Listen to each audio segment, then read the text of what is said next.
maternelle, Nicolas Lemasseur, pour la qualité des travaux réalisés dans l'école par les services techniques sous la direction de Vincent Dienne et qui contribue directement à améliorer le quotidien de toute la communauté éducative. C'est un groupe placard non seulement très fonctionnel, mais également parfaitement adapté aux besoins de l'équipe. C'est le nettoyage du patio qui a redonné tout son état à cet espace et l'embellissement de l'entrée avec les post-flores qui apportent une touche accueillante et agréable aux assistants, aux familles et au personnel.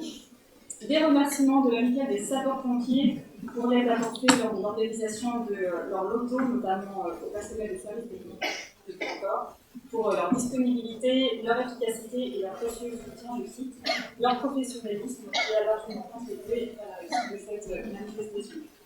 Et enfin, je terminerai cette fois de remerciements au nom de David pour le restaurant Allegria qui a ouvert hier matin des boissons chaudes aux agents municipaux lors du montage du marché de Noël et qui en avait bien besoin.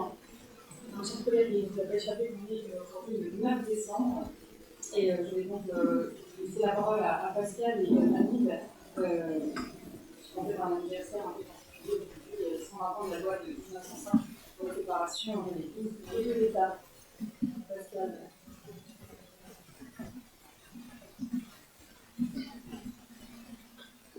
Mesdames et messieurs, bonsoir. Donc, nous célébrons aujourd'hui les 120 ans d'une loi qui a profondément façonné notre pays, la loi de 1905 sur la séparation de l'Église et de l'État, proposée par un collectif d'humanistes et portée par Aristide Briand, grand diplomate de la paix internationale. Il y a plus d'un siècle, la France a fait un choix courageux, un choix d'équilibre et de respect, celui de garantir à chacun la liberté de croire ou de ne pas croire, et celui d'assurer que la République appartienne à tous sans distinction. Cette loi n'est pas seulement un texte juridique, c'est surtout une promesse. La promesse que chacun peut vivre sa foi, son identité, ses convictions en toute sérénité. La promesse d'un État protecteur, neutre, qui n'impose rien, mais qui permet tout ce qui respecte la liberté de l'autre.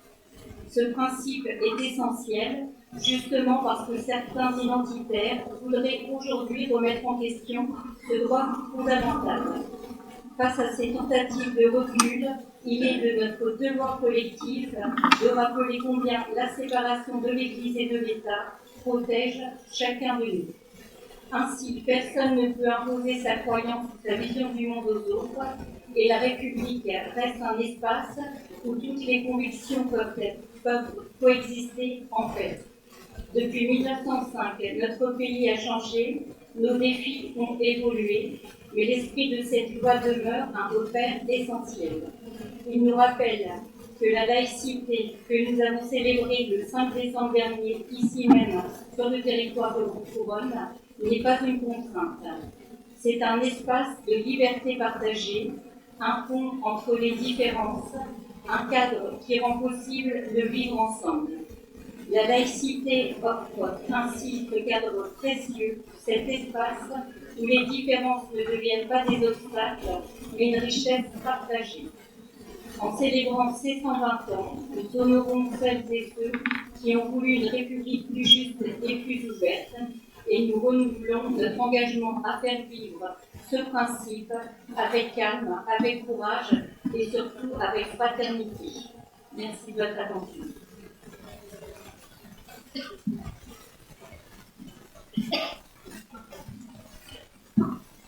Merci.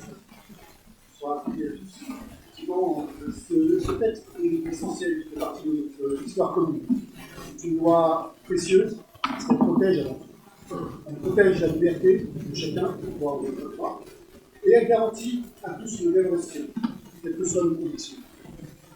La laïcité n'a jamais été faite pour diviser ou stigmatiser. Elle n'est pas là pour opposer les uns aux autres, mais pour nous réunir, pour renforcer ce qui nous relie. Malheureusement, certains ont vu parfois cet esprit d'équilibre et de liberté dans les cœurs.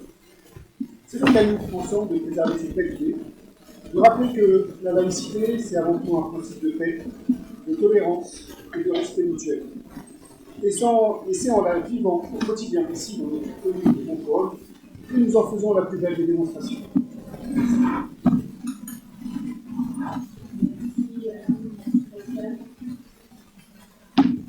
voudrais aussi remercier une nouvelle fois le collège Jean Renoir, ses enseignants, les équipes éducatives, les élèves de la chorale, les élèves instrumentistes, le conservatoire et ses enseignants, les associations, toutes ces personnes qui nous ont accompagnés, qui nous accompagnent depuis 4 ans. Comme le disait Pascal, à célébrer la laïcité dans notre commune et à planter un arbre. Alors cette année, c'est l'arbre de la fraternité qui a été planté par notre corps pour continuer ensemble à construire une commune solidaire, fraternelle et inclusive. Donc un grand merci à eux. C'est très beau le moment. On va passer aux délibérations de l'ordre du jour avec le cours de ressources humaines, une première délibération qui concerne une convention de prestation de services entre deux communes. Alors, c'est une convention qui fait suite à l'incendie de la mairie, puisque celui-ci a rendu son document informatique. Et donc, nous avons pu solliciter une aide de compagnie de tout familial. Je vous remercie une nouvelle fois, je remercie la maire de Toulouse d'avoir été très active pour contribuer à la restauration de ce service et notamment sur les questions de première enfance, principalement le déplacement et la reconstruction des serveurs et surtout la remise en service et l'interconnexion réseau. Nous avons fait un technicien informatique de la commune de Tourville dans l'exercice de la modalité d'édition avec cette convention. Il s'agit de rembourser la commune de Tourville de cette prestation de services. Est-ce qu'il y a des remarques, des oppositions, des abstentions? Je vous remercie. Nous avons plusieurs délibérations pour le prochain mois.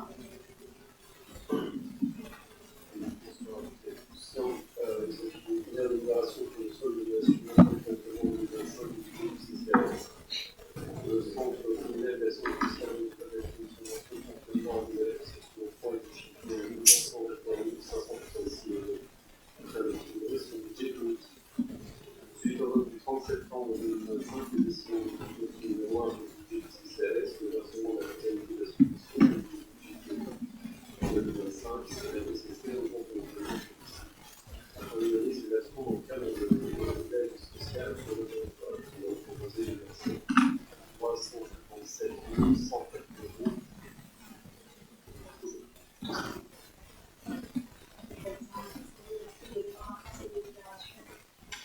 Des oppositions, des abstentions, adopter l'unanimité toujours. L'autorisation d'engagement du cadre de dépenses en investissement. Ça me permet d'assurer la continuité de fonctionnement des services pour le budget de l'État en 2026. C'est une suivante sur le conseil du chef de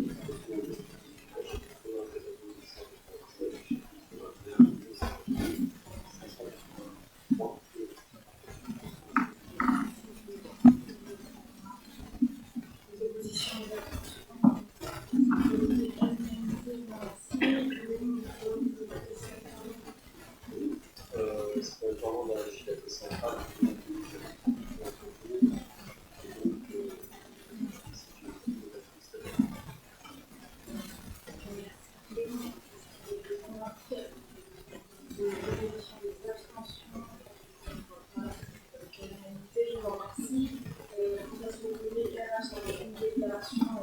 Que vous connaissez pour le cas sur une suppression de poste bientôt des effectifs.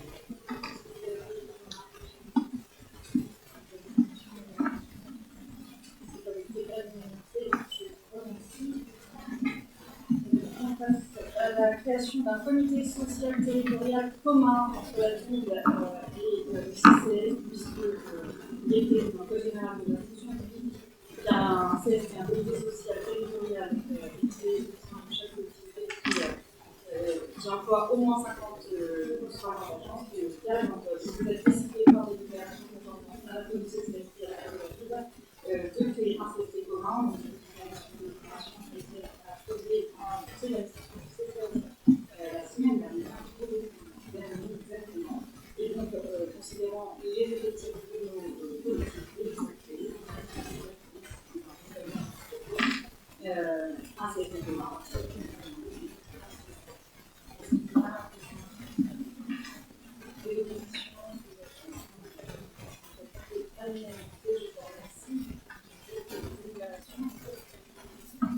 Une déclaration pour recourir au contrat d'apprentissage pour les jeunes apprentis de différents secteurs.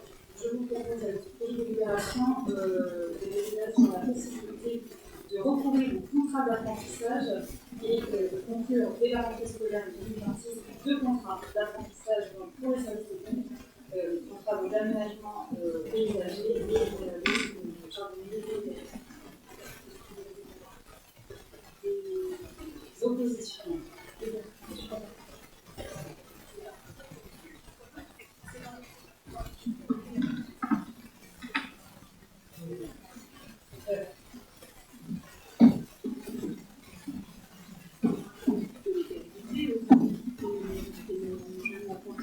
On peut se féliciter de la démarche, parce que prendre de la pensée aujourd'hui, dans le monde actuel où les gens ont du mal à s'adapter au monde scolaire, pourquoi pas.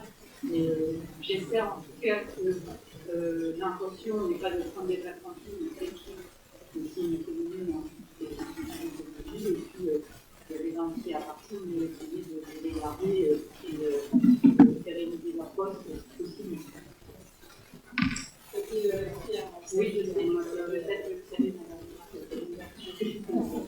Voilà, je le dis. Et je ne sais pas vraiment, parce que je sais que c'est le voilà, vous avez besoin de s'expliquer pour passer les infos. oui. En tout cas, cette remarque, peut-être qu'elle ne s'est pas mise en question à ce moment-là, mais je soulève parce que c'est la grande. En tout cas, le grand sujet dans la fonction publique aujourd'hui, on fait appel à l'aide actuelle, on fait appel à des vacances.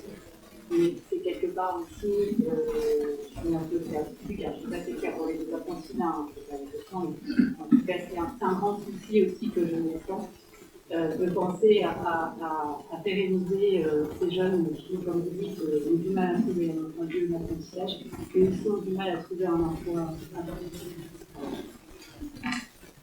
L'objectif, c'est d'arriver aussi les apprentis. Alors après, on en propose de façon d'avoir les deux, parce que clairement, on a dépassé les cultures et finalement, on n'a pas eu de fin de c'est financé aussi par le biais du CNFPD, donc on peut les financer sur ces sujets. L'idée, c'est vraiment de pouvoir les aider dans la recherche d'emploi, puis sur la pérennisation et que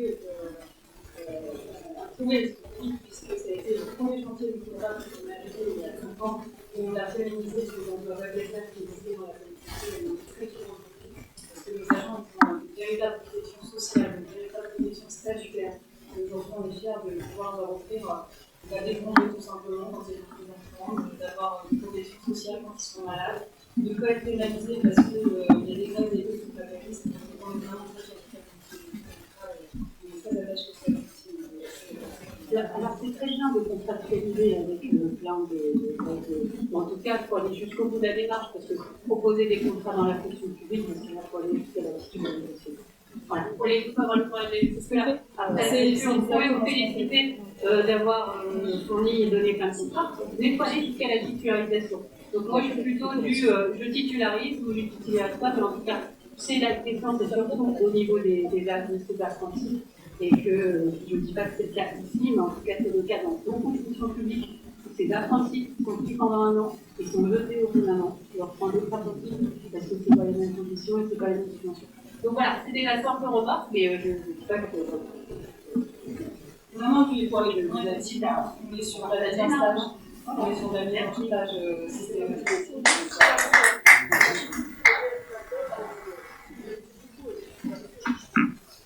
Oui, non, mais je ne sais pas si vous avez. Oui, non, mais c'est pour ça, je partage et je connais les très bien de fait. Et donc, je ne sais pas si le public a le droit de poser des questions et de manifester, mais sinon, c'est pas. En plus, ils sont très nombreux aujourd'hui.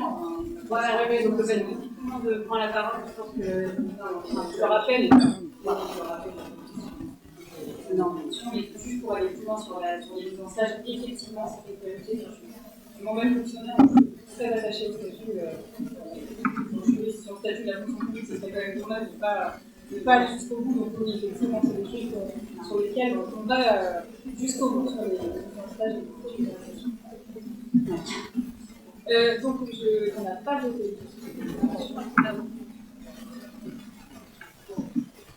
Pas de position, pas de.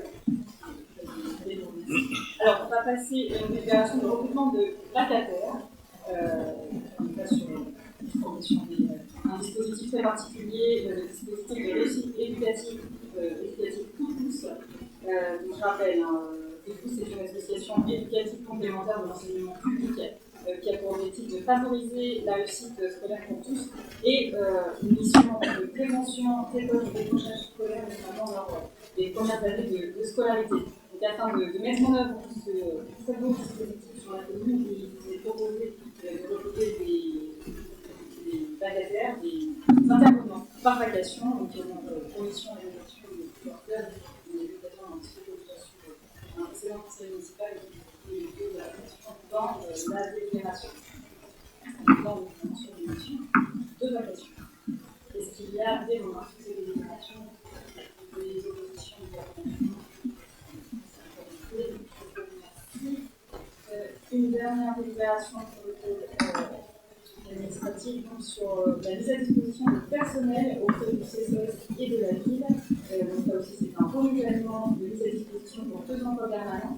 Un emploi catégorie A dans le CCS, un emploi catégorie C à la ville, à hauteur de 70% pour le public et de 50% pour les éléments.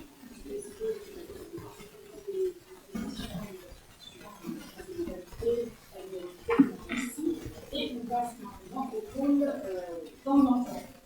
Les premières opérations sur les projets d'école.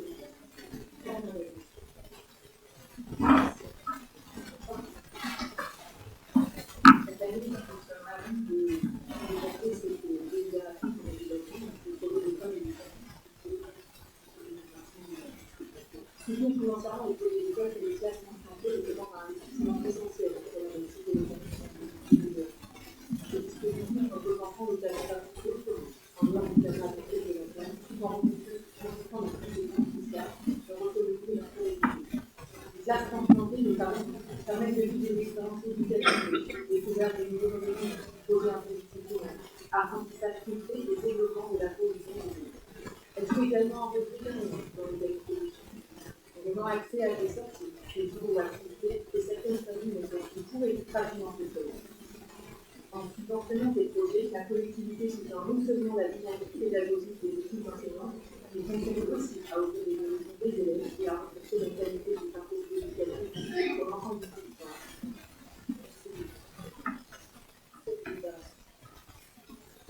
Merci Karine. Est-ce qu'il y a des remarques sur ces déclarations?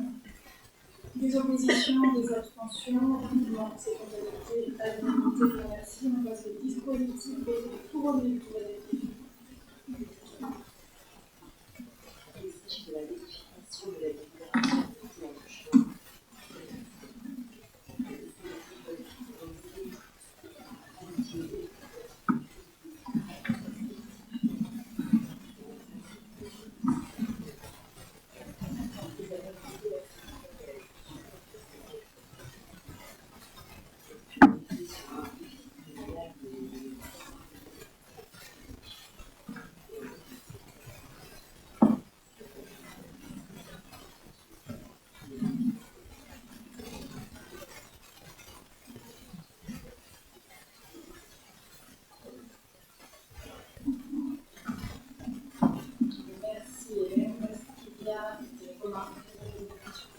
des oppositions, des abstentions, des modalités à l'unanimité. Je vous remercie. On passe au partenariat avec la classe. La classe.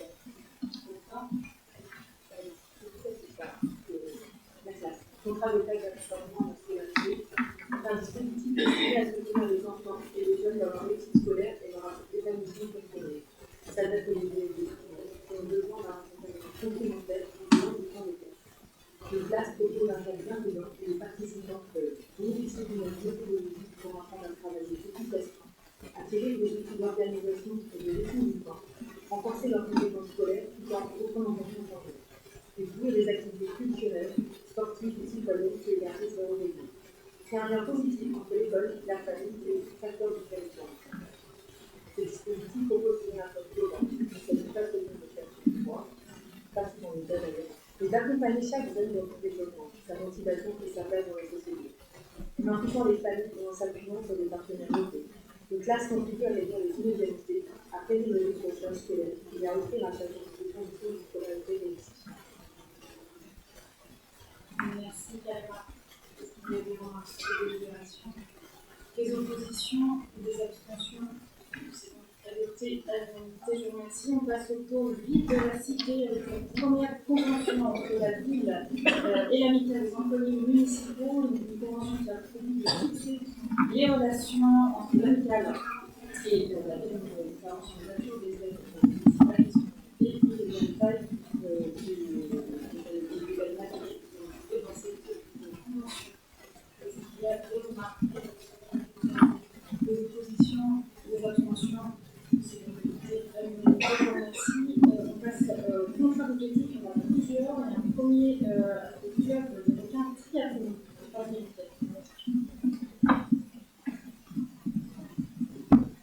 Donc, on vous propose un contrat d'objectif pour les requins couronnés triathlon, pour le noblard couronné également, le guidon d'or couronné toujours et le karaté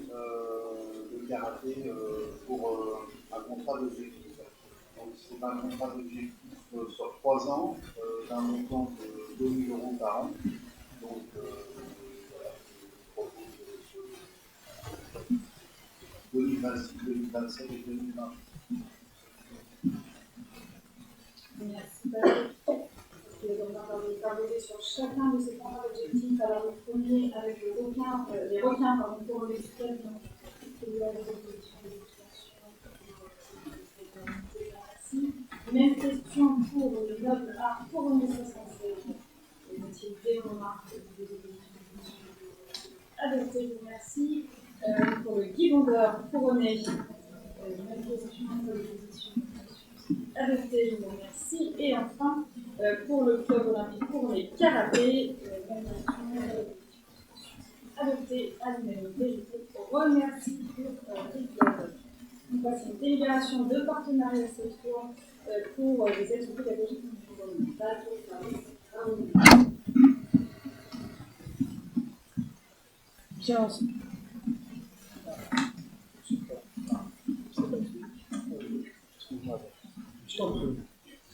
Bien, c'est suite à la validation du projet d'espace socio-écologique multisport des Essarts. L'objectif, je le rappelle, est de créer un espace de vie au sein duquel les habitants pourront s'y promener, s'y ressourcer, apprendre, découvrir et partager des compétences ou pratiquer des activités physiques et sportives. Alors, sont intégrés dans ce projet municipal, là encore c'est un rappel puisque nous l'avons voté par délibération le 20 septembre 2022. Donc, sont intégrés l'agriculture urbaine, les enjeux environnementaux, les enjeux sociaux. Et donc, afin de promouvoir l'ensemble de ces activités sur ce site, un appel à manifestation d'intérêt a permis d'identifier des porteurs de projets. Alors, ce sont des porteurs que nous connaissons bien, il y a Carder, le champ des possibles, les terres étincelles. Ils vont mener à bien le projet et permettre l'animation d'ateliers environnementaux auprès des différents publics sur le site, les seniors, bénéficiaires de l'épicerie sociale, les familles. Un partenariat doit être conclu par convention, c'est le but de ce vote ce soir, avec des objectifs déclinables selon les thématiques dans le temps. La présente convention a donc pour objet de décrire les conditions générales du partenariat entre les parties et les modalités de mise en œuvre du projet. C'est une convention qui va de 2026 à 2028.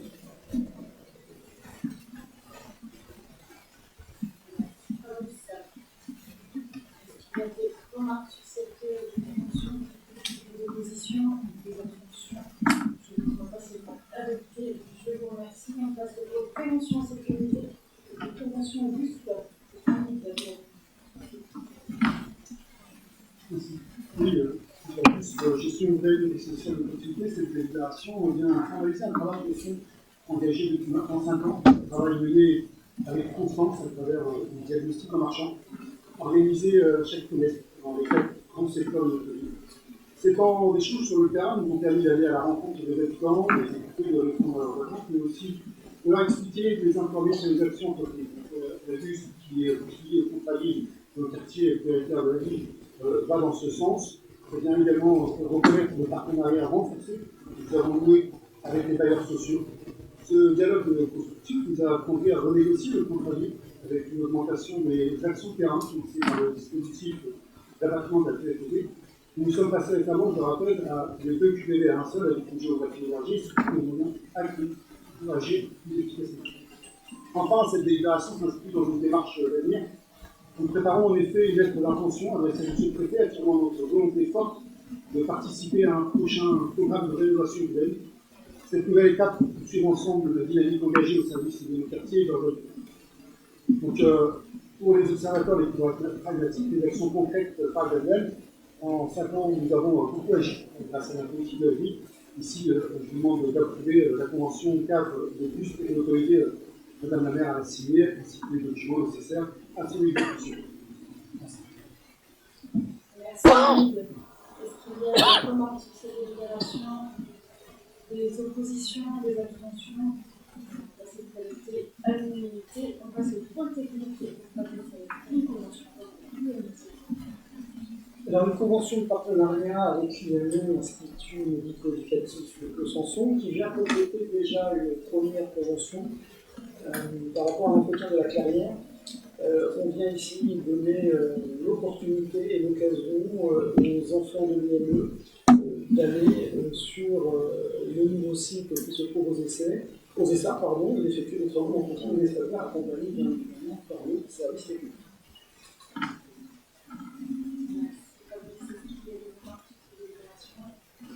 Des oppositions, des abstentions.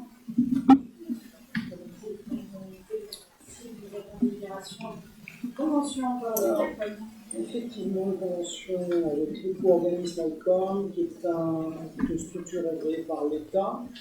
En gros, je passe sur toute la définition, c'est concernant les déchets légaux.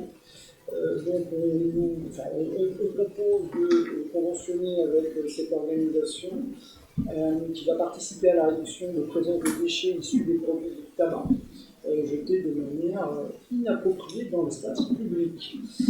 L'intérêt, c'est effectivement d'être accompagné, tout en sachant que je dirais, le fait d'enlever les légaux est à la charge, reste à la charge de la commune. Mais nous avons des subventions, je crois que c'est un peu plus d'1 euro par habitant et par an. Donc faites le calcul, alors c'est pas grand-chose, mais c'est quand même 9 800 € par an qui vont être versés à la commune, tout en allant dans un objectif de réduction de présence de légaux, avec des objectifs quand même qui sont assez intéressants. 35% de réduction pour 2026, 40% pour 2027, et puis également une présence d'Alcom pour sensibiliser, sensibiliser, améliorer et soutenir et assurer l'enlèvement et la prise en charge des coûts de valorisation.